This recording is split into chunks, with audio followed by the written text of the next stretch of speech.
to the Final Four. The following is a Learfield presentation of the Oregon Sports Network. And Oregon is going to play in the national championship game. This is Duck Insider. We need to get community. We need this thing to be bigger than just our little circle of players and coaches. Are you kidding me? Touchdown, Oregon. With 2 seconds on the clock. He hits it! That's the bigger picture in this thing, allowing the community to celebrate the hard work, blue-collar mentality this group brings to the table. And the Ducks have won it. The Ducks have won. We get to struggle together, and we get to have joy together. The Ducks are Pac-12 champions. I am so proud right now to be the head coach at Oregon. Oregon's a Fiesta Bowl champion in a 12-win season. This is Duck Insider on the Oregon Sports Network from Learfield, presented by OnPoint Community Credit Union. People are the point. Now let's go live to the Country Financial Studio to talk Oregon Duck Athletics. Going to hear a bit from Dana Altman today. Also, Germaine Couisnard and GoDucks.com editor-in-chief Rob Moseley will be with us as we welcome you inside the Country Financial Studio. It's Duck Insider, and I've got a lot of basketball to talk about today, but Rob and I haven't talked football yet. He was on with Ryan last week, which means I'll probably sneak in a little bit of football conversation for you.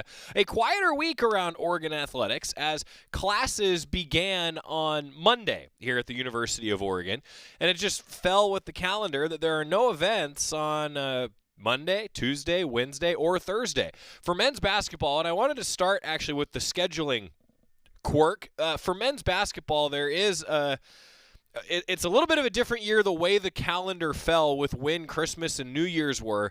As a result, and also a change in the way the basketball schedule is formatted. There aren't the one-off games in December. Because remember, the Pac-12 used to do an 18-game schedule. That meant there was one group of travel partners that didn't come to Eugene, for example, and one location that the Ducks would not travel to every year.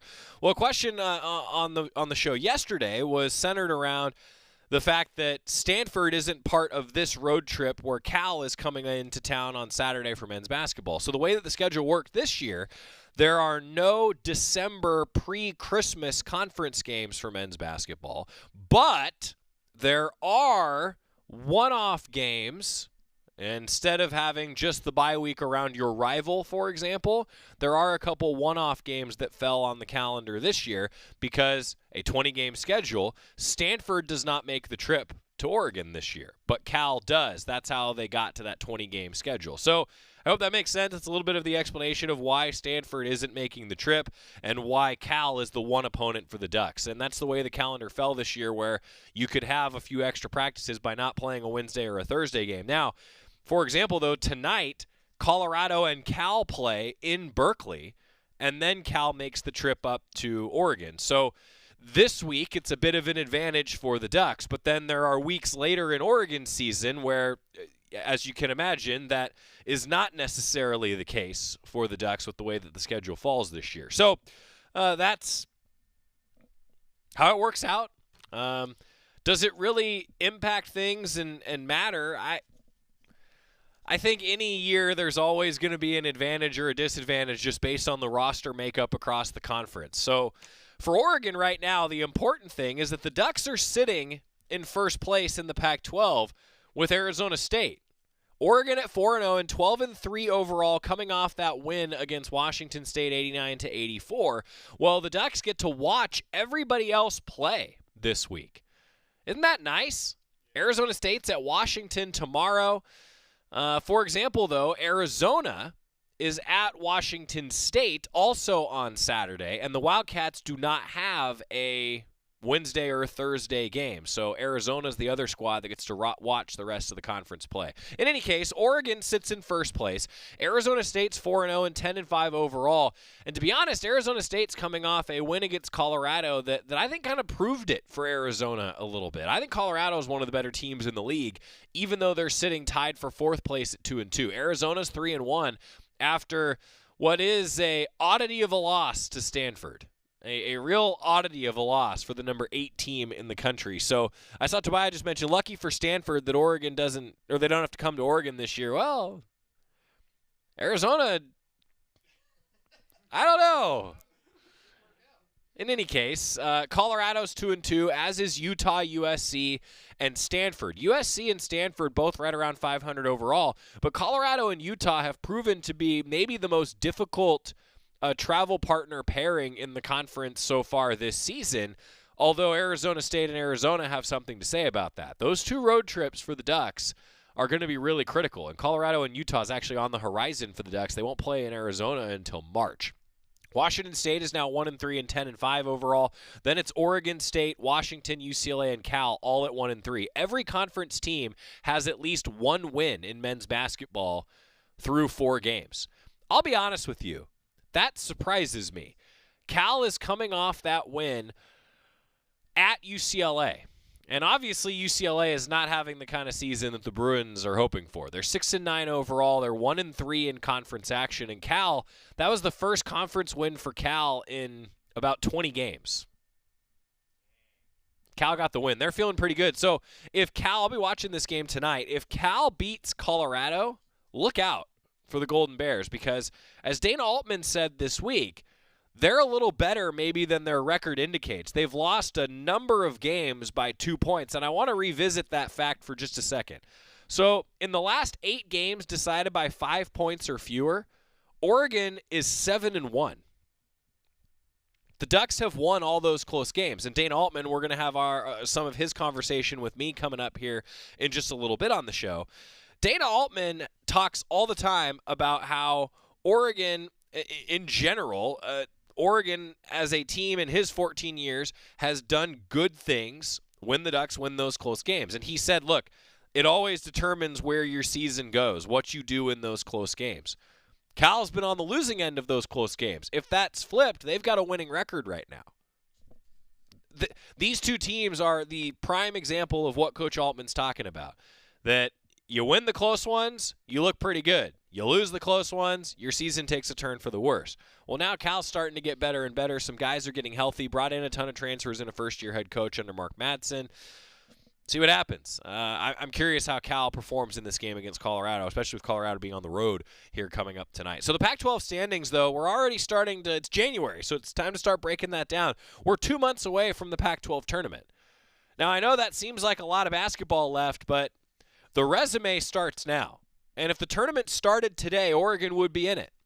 The NCAA tournament, that is, not the Pac-12 tournament. If the tournament started today, the Ducks would be in it. This team has, I think, performed so well despite a lot of adversity. And it sounds like N'Faly Dante and Nate Biddle starting to work their way back. We saw the debut of Mookie Cook. The team's played small, but now they might be able to play a little bigger here in the next few weeks.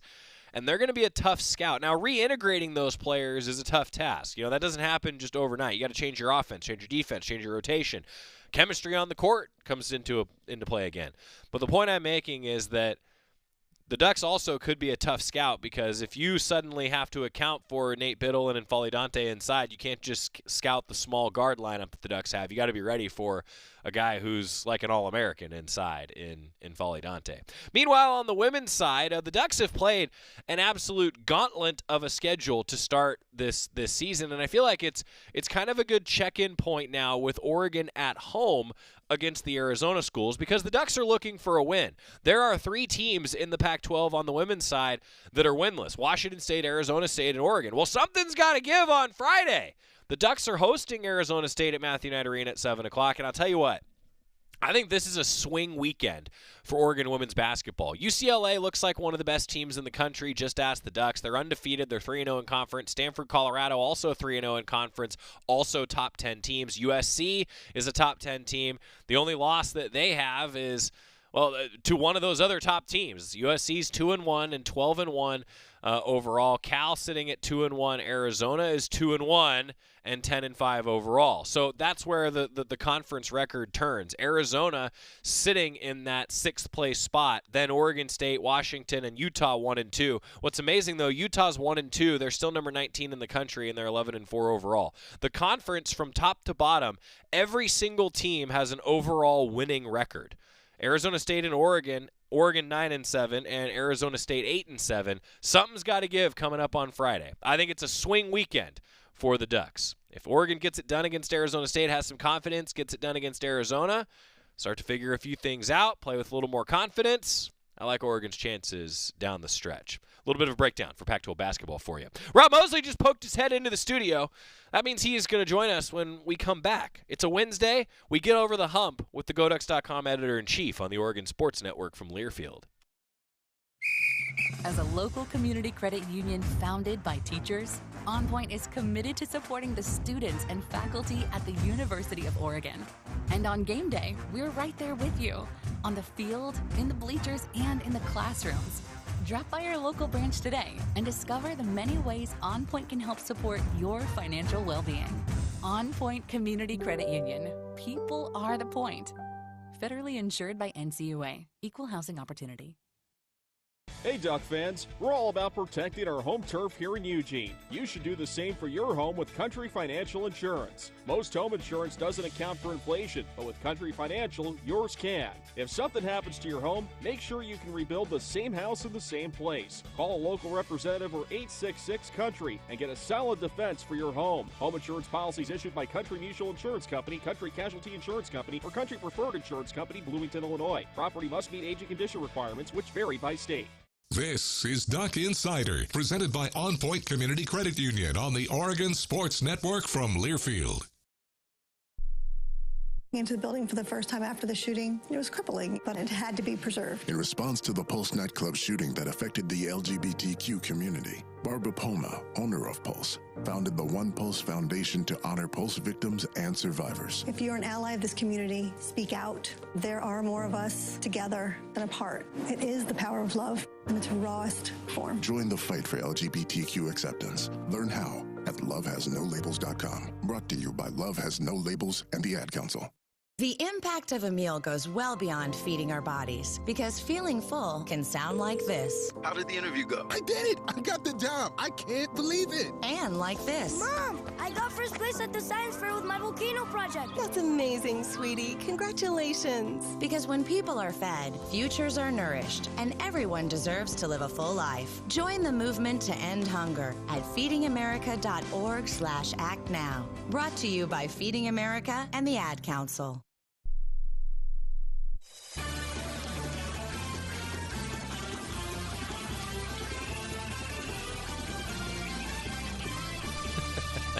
We're back in the Country Financial Studio. Rob Moseley joining us. I'm chuckling. We were just discussing the behind the scenes of the making of a Quack Minute. You know, I'm going to put this out to the folks that are watching live on Facebook and YouTube or tuning in live. How many takes do you think a Quack Minute takes? On average. On average. So we've produced, like hundreds? By now, yeah. I was thinking like just this season we've done at least 30. More than that, probably 50 now. Yeah. Including fall camp and everything. Yep. I mean, that's like 50 Quack Minutes. How many takes do you think we do on average per Quack Minute? Yeah. I've got the answer. I'm doing some quick math. I've got the answer, I think. Yeah. So, how about total takes? Say we've done 50. Okay, all right. Total number of takes to finish those 50 the 50 Quack Minutes that actually saw the light of day. All right. That's a good one. We'll see what people think. So the total number of takes that it takes to get there. Good. Yes. Hey, I haven't talked to you since football season. I know. Happy New Year. Happy New Year. How long do you say it for? I'm saying it until somebody takes a swing at me. Are you giving permission for somebody to take a swing at you? 100%. Why? Why not? There's a lot of big people around here. There are, but I tend to work with mostly pacifists, so they That's just true. sort of grumble and curse me, which is not unusual. I actually asked Rob Mullins yesterday, how long do you do it for? Like, should I keep saying Happy New Year to people that haven't been on the show with me since December? I don't know. Yeah, it struck me because I'd always kind of heard that like a week. That's what Right? And I took myself out to dinner. I was a bachelor for the weekend. Took myself out to dinner Sunday. And what kind of food's the Rob Moseley bachelor choice? I go get a nice filet. All right, good. Yeah, I treat myself well. Good.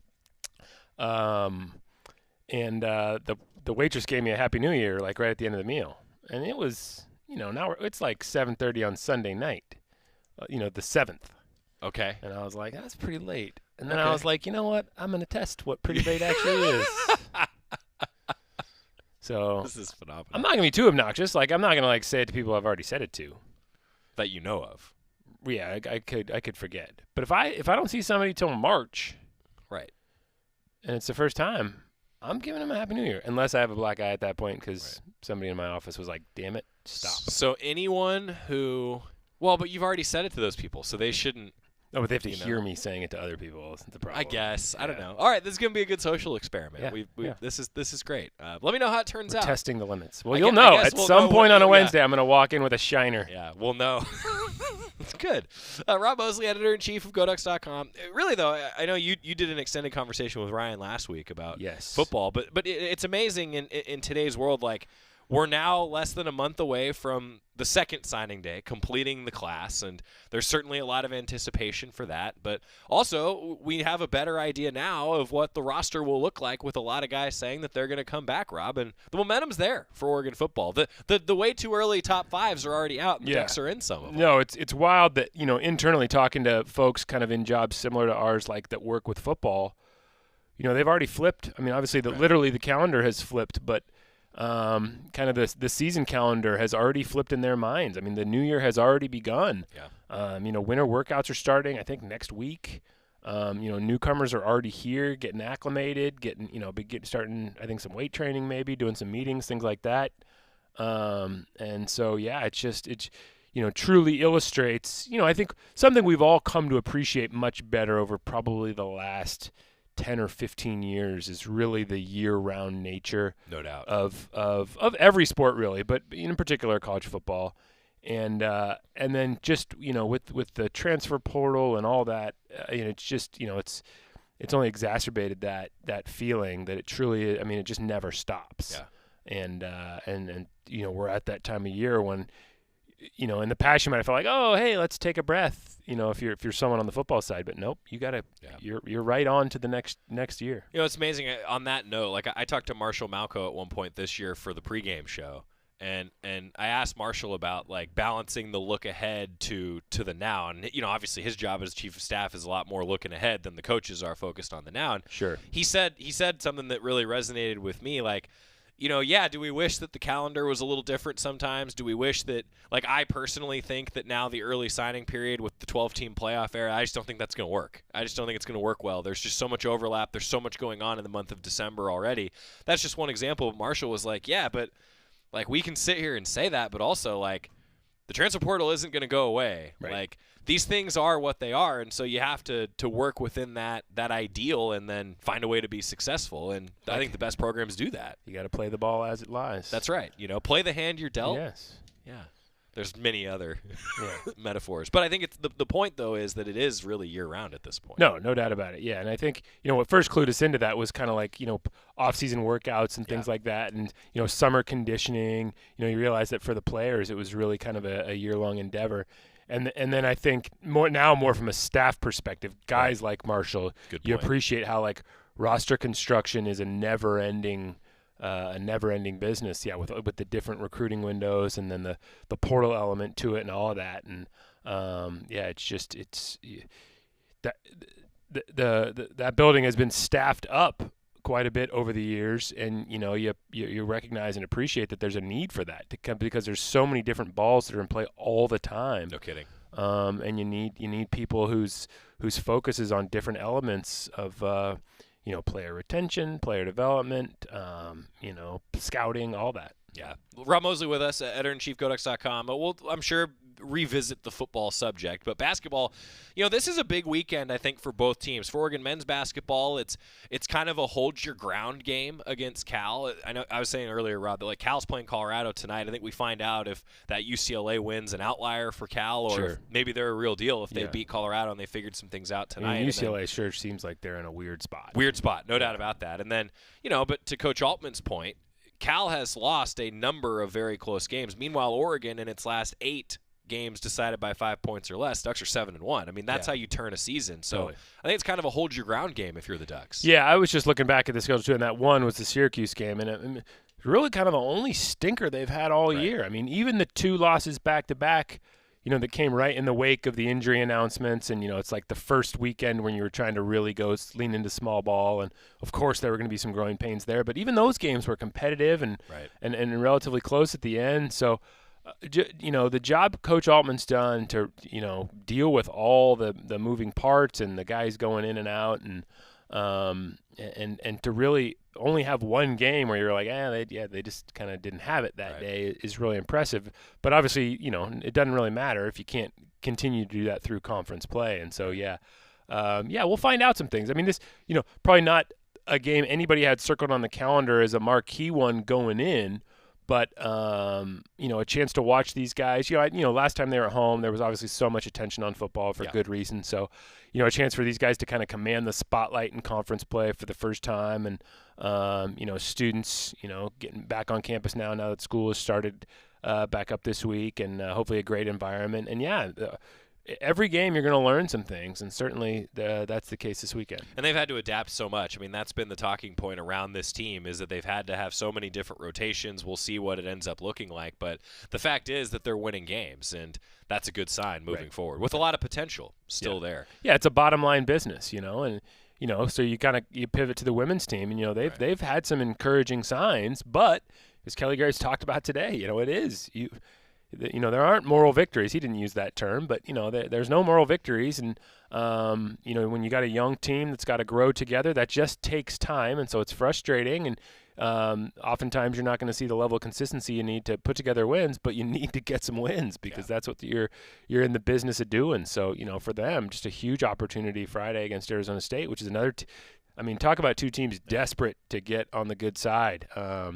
I think this is really going to be a fierce, scrappy battle. Yeah, I said that before you came in and looking at the standings. Like, this is an opportunity where you could swing a season. I mean, you start rough against some of the top teams in the country in conference play, and then an opportunity against Arizona State and Arizona that could give you some momentum heading into the rest of the year. Because Arizona is obviously a really tough, talented opponent.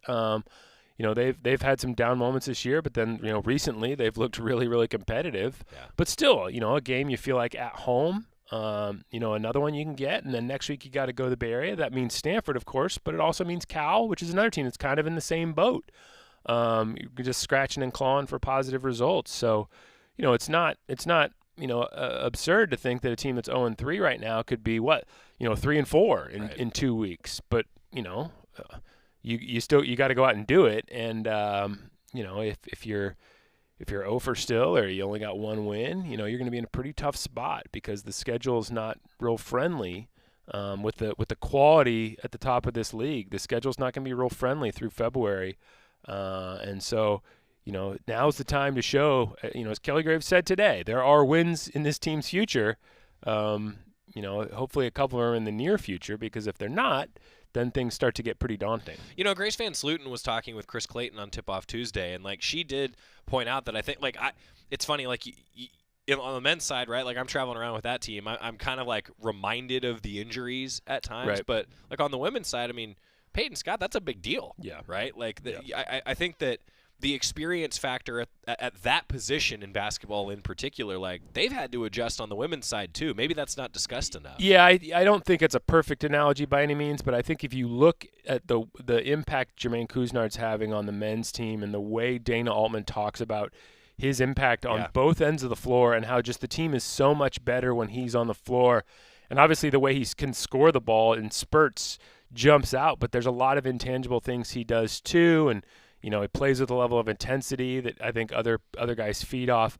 I think Peyton Scott was going to be that player for this women's team. She was absolutely, most definitely going to be kind of the fiery, emotional, intense leader, kind of setting the tone, diving on the floor, all that stuff, getting in people's faces, getting them to communicate on defense. And she can score, quite a bit. She's shown in her career too. She was going to be kind of that Couisnard type player for the women's team. Again, not a perfect analogy, but just to try to help people understand kind of what the women are lacking, when she got hurt in the very first game of the year. So, and unfortunately their depth is what it is, that you don't just have. I think the men are probably better positioned, as we're seeing that with some injuries, they're better positioned to adapt to that, where for the women, the depth's not quite there to adapt as quickly, and they're suffering for it. But Yeah, I think, that's something all season. On one hand, the team's not going to come back to it much because it sounds like an excuse, but those of us on the outside kind of trying to look things a little more objectively can say, no, there's sort of an explanation for some of the struggles that are happening. Well, and I think, it's interesting too, like you talk about the outside perspective, right? Like one of the big conversation points with Coach Altman this week is, hey, N'Faly Dante on a basketball court again. Nate Biddle, the cast is off doing some basketball things. Like, it's a different injury. Yeah, those are injuries those guys can come back from. Right. Yeah, she just had knee surgery. She's going to come back for this team, I think she said, but it's not till next year. Right. So, they kind of they are who they are, and they know they've shown, again, as Kelly Graves said this week. They know they've shown in spurts they can play, they can be competitive with, on most nights with most teams they face, but as happens with young teams, just stringing it together consistently for a full 40 minutes is a struggle. Yeah. And that USC game this past weekend was a perfect example. I mean, really competitive back and forth the whole way, and then that last couple minutes it gets away from you, and an opportunity to really make a statement is lost. So, but that's they can't shed any tears for themselves. They're going to have to again scratch and claw all season, all 40 minutes every game to try to make something out of this year. Rob Moseley, editor-in-chief, GoDucks.com. A lot written on GoDucks.com about basketball this weekend, I'd imagine. I will be at the arena quite a bit, but we're doing football season recap stuff too. And, reviewing the season. It's always football season, right? It is always football season. What else going on GoDucks.com? What your fans know? Oh, gosh. Just, a lot of basketball. I mean, I think we were joking earlier off the air about how, it's only a couple weeks. It'll be a lot of baseball and softball and track and field stuff too. But indoor track this weekend. Yes. Right now we can kind of take a step back. I mean, we got tennis coming up next week, right? Next week. Nil Sheelander on the show tomorrow, by the way. Oh, nice plug. Yeah. It's here we go. And, for Coach Sheelander, it's always Husky week. Absolutely. With the intensity that he brings, yeah. There is nobody that gets into a rivalry more than I'm guessing he had a rooting interest during the football game Monday. Yeah. Yeah. Did you get any guesses about Sure did. Okay. So one suggestion, to make 50, it takes 150 takes, so an average of 3 per. Okay. Another suggestion was it takes 5 takes per. Whoa. Okay. Wow, they have no confidence in us. Yeah, I'm saying our total for 50 quack minutes, our total number of takes was 65. I think that's high, actually. Rob, okay. So Scott's here. Scott shoots him. He says about 58-60. I was going to say like 57. So that means we only had like 7 or 8 false starts. We had one today. Yeah, we did have one today. To produce 2 quack minutes. Right. So we averaged half of a false start. Right. Yeah. Yeah. I think the problem is good. Those times when like you mess up once and then you totally lose the. I mean, there was one time, true story, I think that I screwed up the outro 3 different times. Yeah. So that happens. And then I think I had one when I was by myself that I had to start like 4 times. Well, you could have just not told us about that one. Right.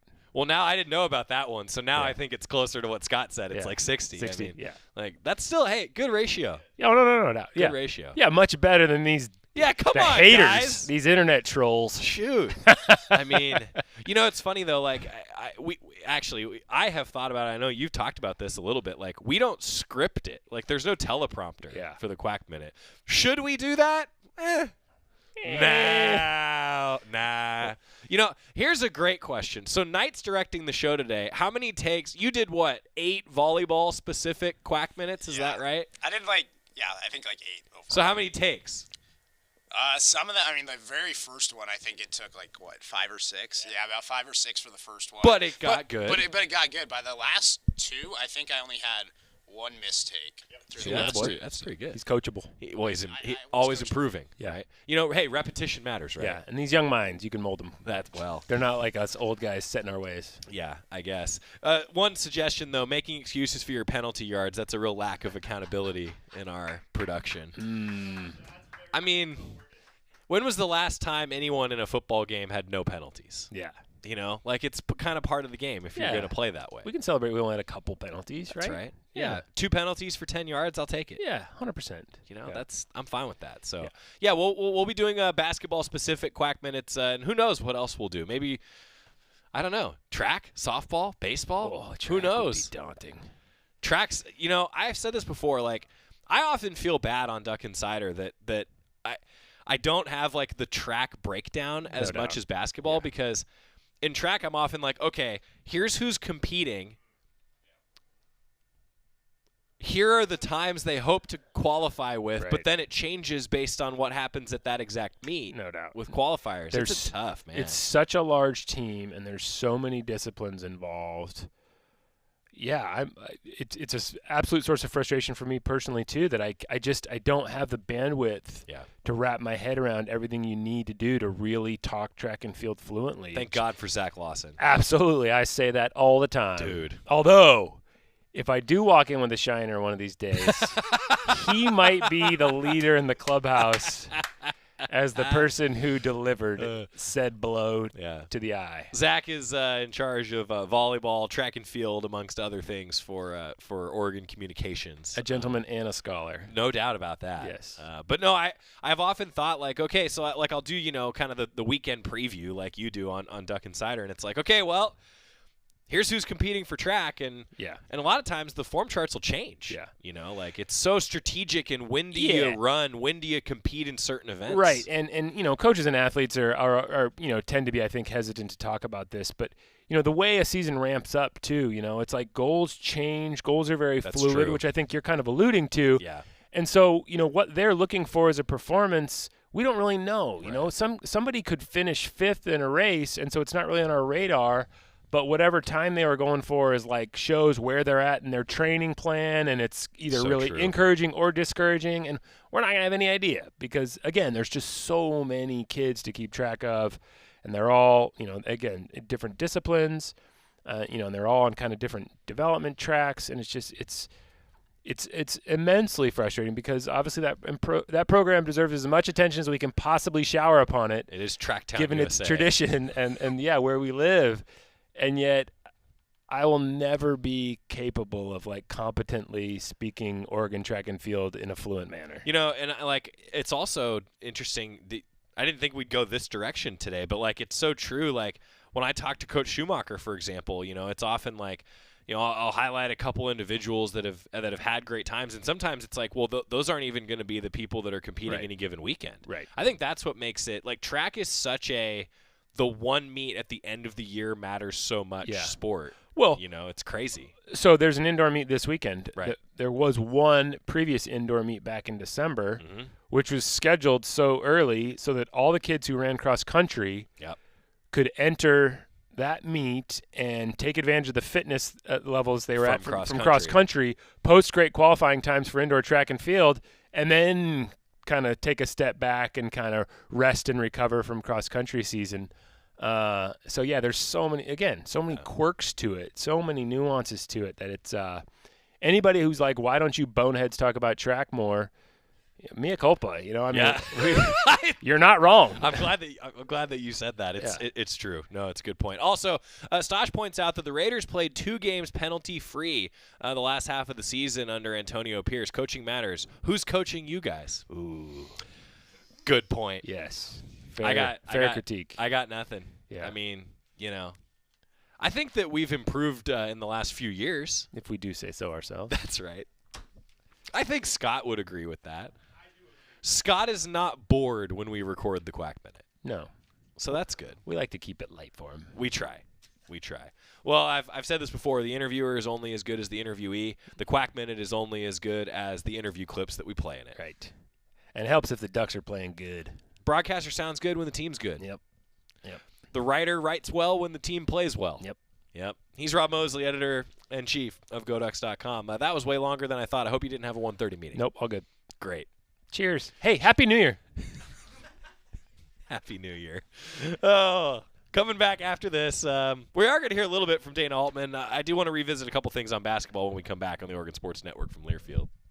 Dear winter, Toyota can't get enough of you, because Toyota's got 22 vehicles with available all-wheel drive and four-wheel drive, and that's more than any other auto brand. So you bring the action and we'll bring the traction. Always Toyota. Toyota, let's go places. Based on manufacturer's websites as of 11/21/23. As a local community credit union founded by teachers, OnPoint is committed to supporting the students and faculty at the University of Oregon. And on game day, we're right there with you, on the field, in the bleachers, and in the classrooms. Drop by our local branch today and discover the many ways OnPoint can help support your financial well-being. OnPoint Community Credit Union. People are the point. Federally insured by NCUA. Equal housing opportunity.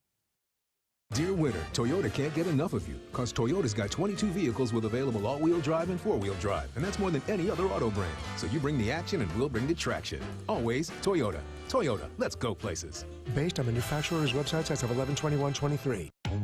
More Duck Insider coming up on the Oregon Sports Network from Learfield. Hi, I'm Smokey Bear, and I made an assistant to help you out, because only you can prevent wildfires. Hey, Assistant Smokey Bear. Call me Papa Bear, because I'm grilling up dinner. Do you get it? Yes, good job. So, what should I do with all these coals? Don't just toss them out. Put them in a metal container because those embers can start a wildfire. I understand. The stakes are high. Ha, ha, ha, ha. Learn more at SmokeyBear.com. Brought to you by the U.S. Forest Service, your state forester, and the Ad Council. My simple solution to the problem was remove people from the scene and help them feel safer. In response to attacks against Asian Americans, Maddie Park raised over $250,000 to donate cab rides to the Asian community. There is so much more work to be done. We really need to come together and tackle this issue as a community. Support the Asian community. Learn how at lovehasnolabels.com. Brought to you by Love Has No Labels and the Ad Council.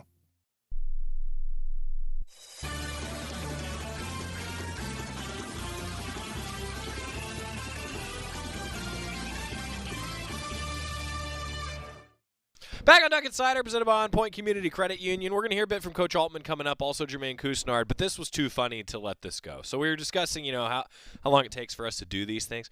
Well, Tobias says that Jerry would have to be the head coach. So in response about that we, aren't well coached, true. If Jerry is in fact the head coach, then that explains the lack of discipline.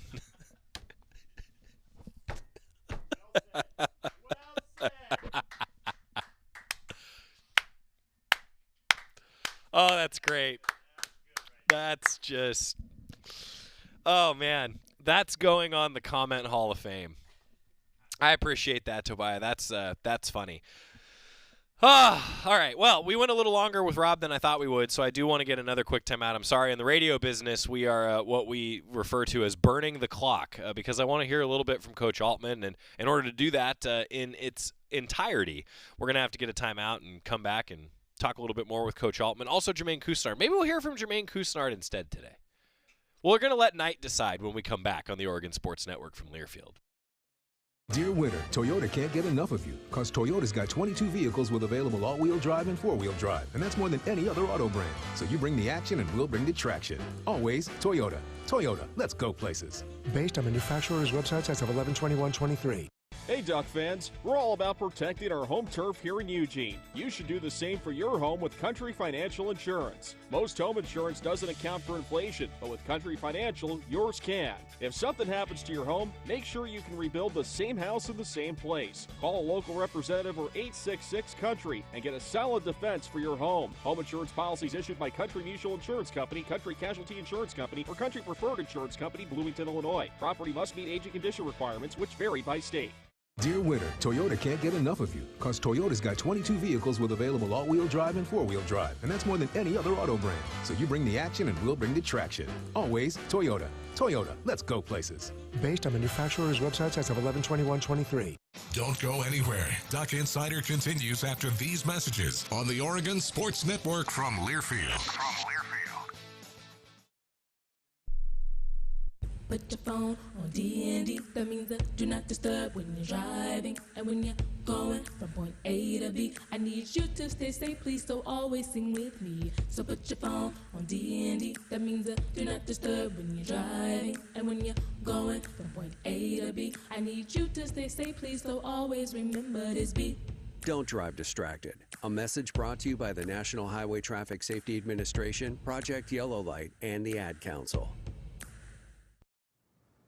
Hey, son. How are you feeling? I'm fine, Pops. What's on your mind? I can't explain it. Navigating without a compass, eyes waiting, started to wonder. Metamorphosis, loss of who you thought you was.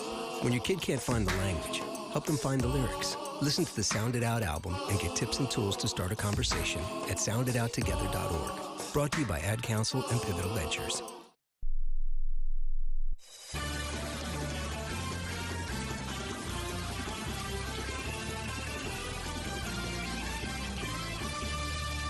Adjusting on the fly, making an in-game adjustment, calling an audible, whatever the sports equivalent is. I said we were going to hear from Coach Altman, but I actually want to prioritize Germaine Couisnard today. Sorry, I went a little longer with Rob than I thought we would. And so some of our conversations from this week, we got enough time to air all of Germaine Couisnard, and it was great getting to know him a little bit. He's a soft-spoken guy off the court, but, man, he's a competitor on the floor. And Coach Altman's been very complimentary of the way that Germaine Couisnard has led this team. And I'll tell you what, you can just see the competitiveness every time he's out there. We actually talked with him in the Country Financial Studio this week.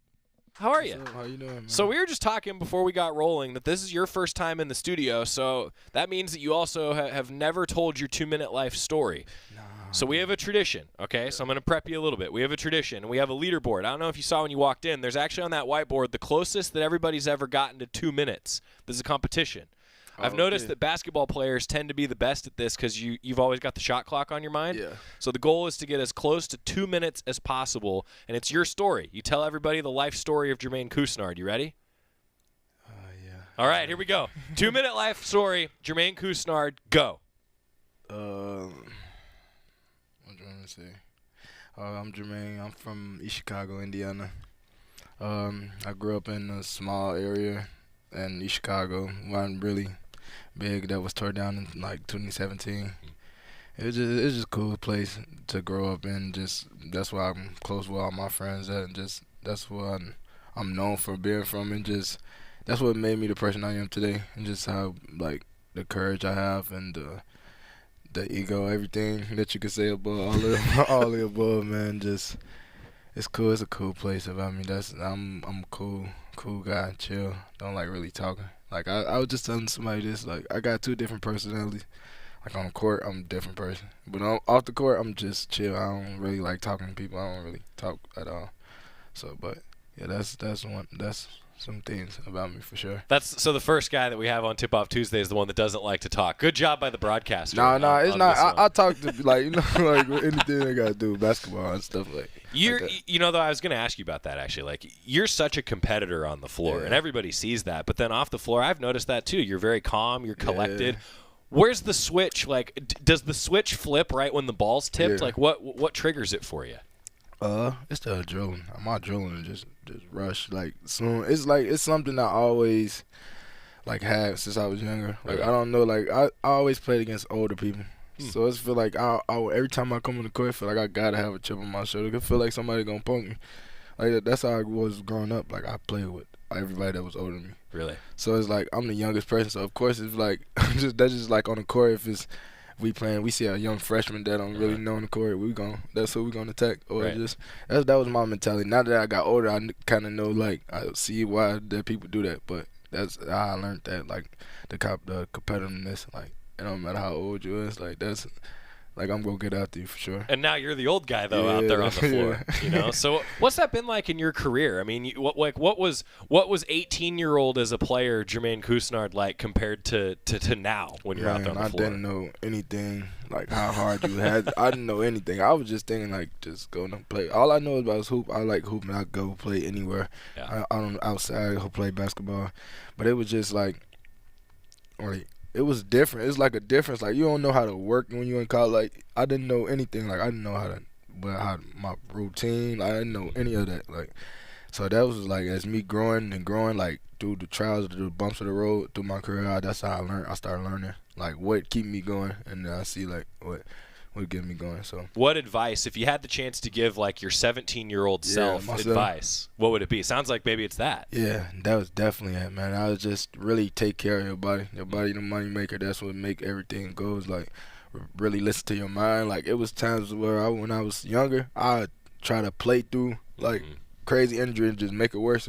But that wasn't a good thing to do. But that was just my mentality, because I feel like some people, like, what they all do, like, I'm in a joke with me, but people be like, that's soft. Right. But it was like it was just like something that was like, even if it was just a little ankle, like, but that like can cause deep. It leads to it. It leads to it. Yeah, right. That makes sense. Yeah. Well, I think that's a wise take, though, right? Yeah. I mean, after you've been through a few of them. Now, I mean, it makes sense. All right, I want to talk with you a little bit about what's happened on the floor so far this year. Starting out 4-0 in Pac-12 play, you're going to have to bear with me a little bit. So you always see me sitting courtside next to the bench. I've got the headset on. So I just want you to know that I have a lot of fun at your expense on the broadcast. What I mean by that is when plays like this happen, so Knight's going to cue it up for you. All right. So you've seen the video, I know, of the game winner that you had against Washington. Yeah, so I didn't hear like the commentators, but I've seen the video. Clock, 9 to shoot. Evans comes to set the screen. Couisnard attacks. One-on-one. He lays it in and scores. What'd you think? That's dope. How'd I do? Yeah, you good. You did good. Thank you. So we were talking with Coach. Okay, so Germaine, we were talking with Coach just a second ago that you actually declined the ball screen and had that isolation on the other side. Like, so take us through a play like that. Like, that's a veteran move to realize, okay, I've got what I want, and I don't even need to use my ball screen. Yeah. I ain't gonna tell because I don't know who's watching this, but fair enough. All right. But no, it was a play call. It was a play call.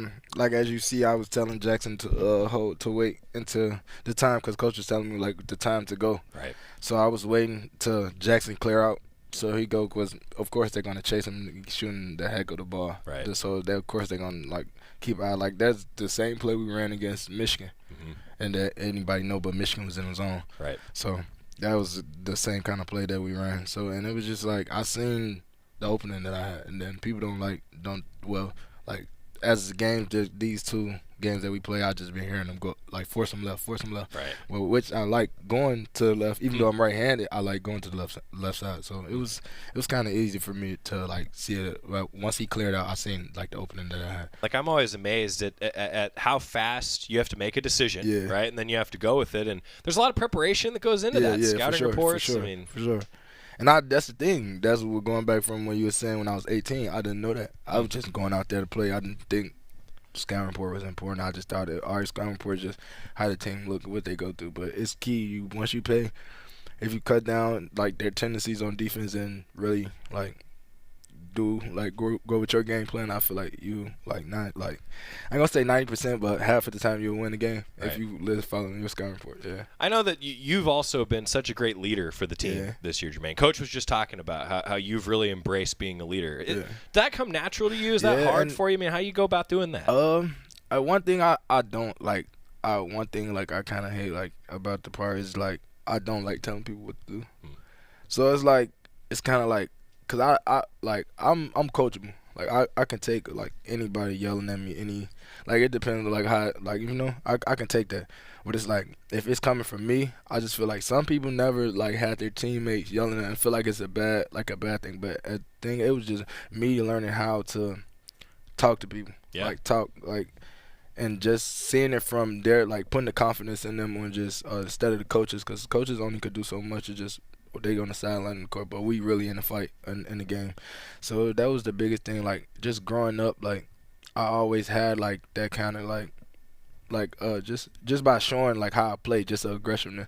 So people always thought like I was like kind of a leader, but it was like I don't like leading like with people behind me. I like when everybody next to me, and then we all just going like, you feel me? That's kind of a thing I had paid attention to. So that was one of the things I've been doing this great year. Just keep them up as high as like nobody putting that much confidence that I feel like I have in my team. Yeah, like, that's my biggest thing. I love that. Well, I'll tell you what, Jermaine, for a guy that doesn't like talking, you did a great job talking today. Yeah, for sure. So good work. See, that's a veteran right there, though, right? Like you're a veteran saying, you know what? We'll do the first interview. You set the bar high for everybody else the rest of the year, Germaine. Yeah, appreciate it, man. What do you guys want? What do you guys going to work on the rest of the week? What's going to take to be successful the rest of the season for you? Of course, we getting our players, the people that was out kind of back just flowing with the floor, and I feel like we just have to be better defensively. I feel like we can score with the best of them in the country. I feel like we have the players to do that, the ability to do that.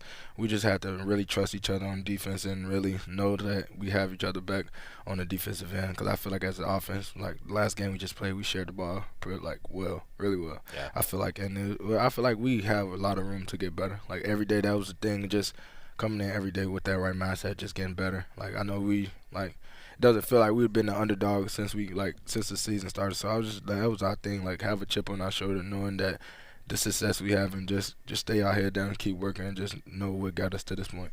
Great stuff. Germaine Couisnard, thanks for being here, man. All right, David. Appreciate it. It was great talking with him. Germaine Couisnard, that was from Tip Off Tuesday, Basketball Coaches Show. We had a little extra time on Duck Insider this week, and so I thought, well, Tip Off Tuesday, we get these great interviews, and I know many of you maybe subscribe to the Oregon Sports Network podcast. You'll listen to both shows, but every now and then, those student-athlete interviews, I know a lot of folks that just listen to Duck Insider and don't listen to Tip Off Tuesday or watch Tip Off Tuesday necessarily, so I wanted to play that one because that's a guy that's a difference maker on the floor for the Ducks. Coach Altman has expressed this now multiple times. Oregon is a different team when Germaine Couisnard is on the floor. The plus-minus for the whole season, it's him. I mean, he's the top guy. Now, Jackson Shelstad, I think, playing in the backcourt with Germaine Couisnard, that's really elevated Germaine Couisnard's game. Germaine Couisnard gets the game-sealing layup in the Washington game on the same play that the Ducks ran against Michigan, where Jackson Shelstad hit the game-winning three.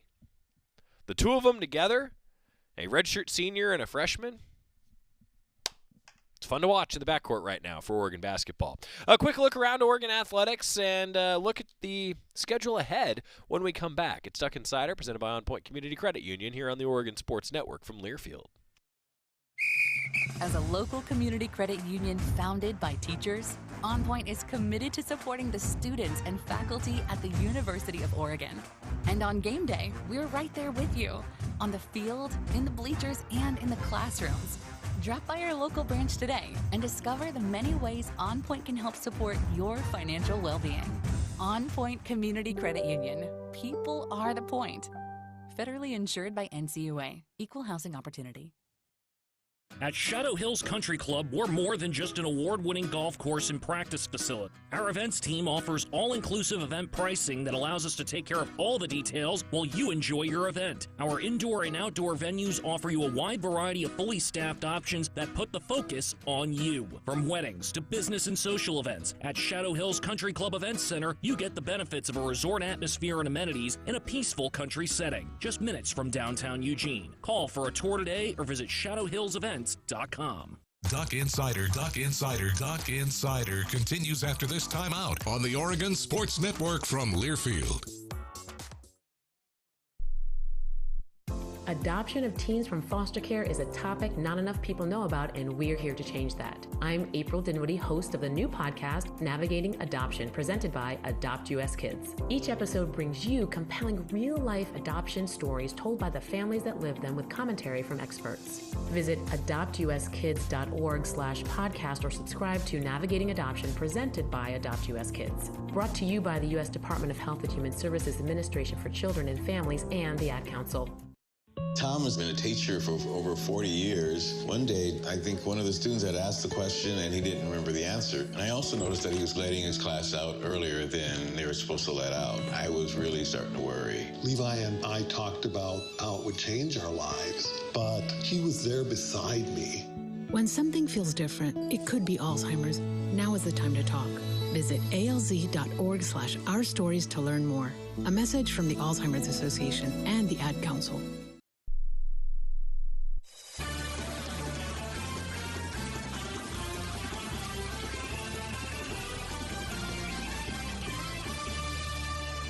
Welcome back to Duck Insider, presented by OnPoint Community Credit Union. Joey Mack in the Country Financial Studio. Cafe Yum 2-Minute Drill brought to you by Cafe Yum, serving fresh food fast with organic ingredients. Enjoy a famous Yum Bowl at 23 Cafe Yum restaurants throughout the Northwest, the home of the Ducks. Our 2-Minute Drill always looking at the schedule ahead, especially this time of year. Well, on Duck Insider, Nils Schelander is going to join us tomorrow, along scheduled to freshman Matthew Burton, one of the newcomers to the Oregon men's tennis roster that gets rolling next week. They're practicing, and so Coach Schelander is going to come in, and we're going to have a fun conversation with him tomorrow. In addition to hearing a little bit from Brennan Rigsby, heard from Germaine Couisnard today, going to hear from Brennan Rigsby coming up tomorrow. That's on the horizon, along with some other comments from Dane Altman and Kelly Graves as the two basketball programs get ready for a weekend at Matthew Knight Arena. It's rare, the way the Pac-12 schedule falls, that you get men's basketball and women's basketball at home the same weekend. We're getting that here coming up this weekend. On Friday at 7 o'clock,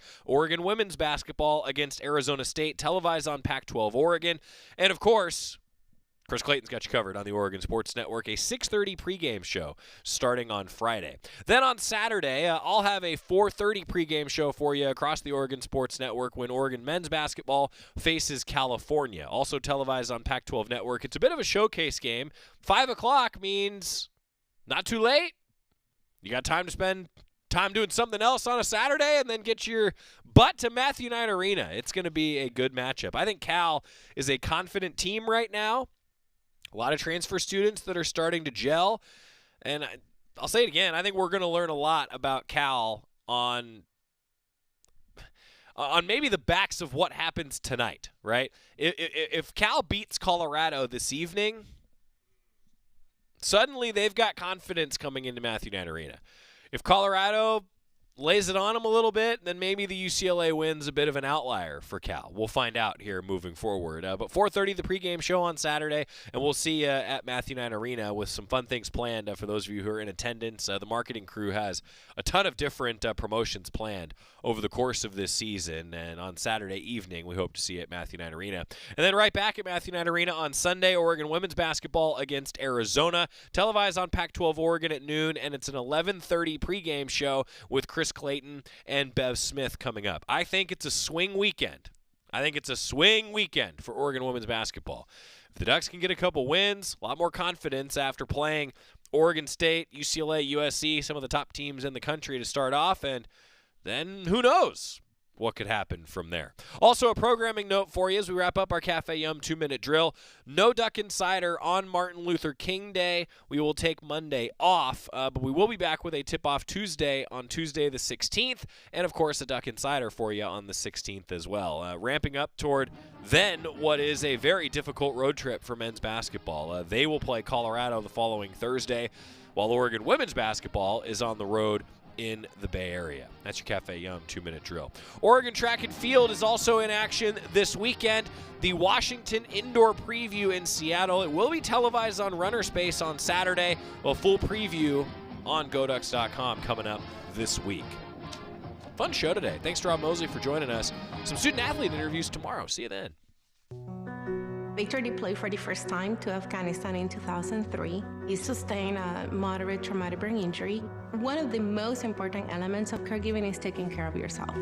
For many military veteran caregivers, their caregiving journey starts earlier in life and lasts longer. Visit aarp.org/caregiving for a free military